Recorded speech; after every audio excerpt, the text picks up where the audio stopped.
پڑھایا، اب تو کسی نے آج تک قرآن کا ادا نہیں کیا۔ البتہ میں آپ سب کے سامنے چونکہ سب رشتے دار موجود ہیں، جس طرح ہم چاہتے تھے کہ وہ دور دوبارہ سے بحال ہو جائے کہ حفاظ کی خدمتیں ہوں، ان کا اعزاز و اکرام ہو، ان کے لیے دل و جان سے ہم ہر چیز نچھاور کر دیں کہ انہوں نے ہمارے بچوں کو اس قابل بنایا، اور در حقیقت استاد کی عزت قرآن کی وجہ سے ہے۔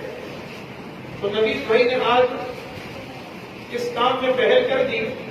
کہ جس استاد نے ان کے بچے کو اس قابل بنایا ہے، میں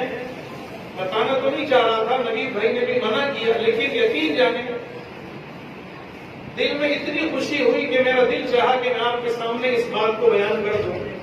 کہ 50,000 روپے کا اعلان نوید بھائی نے قاری صاحب کی خدمت میں نذرانہ پیش کیا ہے کہ یہ تو صرف قاری صاحب کی یہ خوشی ہے، قاری صاحب آئیں اور مفتی صاحب سے جو ہمارے سرپرست ہیں اپنا یہ ہدیہ جو نوید بھائی نے دیا وصول کریں۔ اور دوسرا قاری صاحب کی ایک اہم اعلان ہے کہ قاری صاحب کرائی کی رہائش پر تھے، بڑی پریشانی کی زندگی، آج کل مہنگائی مسائل کتنے ہیں، تو نوید بھائی نے قاری صاحب کے لیے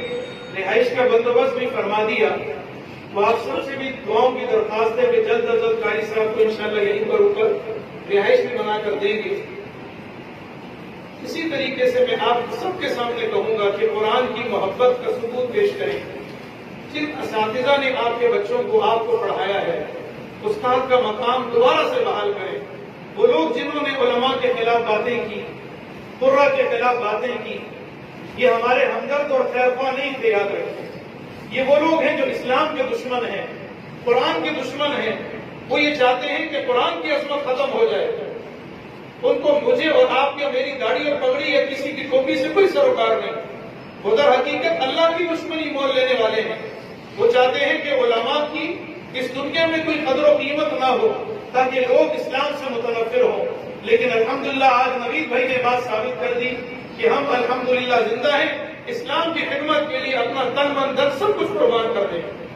بہت خوشی کی بات ہے، آپ سب سے بھی یہی درخواست ہے کہ اب اس مجلس میں اور آخر میں مجلس کی اختتامی باتیں ہیں تو مفتی صاحب سے میں کہوں گا کہ ہمارے سرپرست بھی ہیں، اور ایک بات اہم، جس طرح یہ مسجد آپ سب رشتے دار آ جائے ہوئے ہیں، کچھ ایسے ہوں گے جن کے علم میں ہے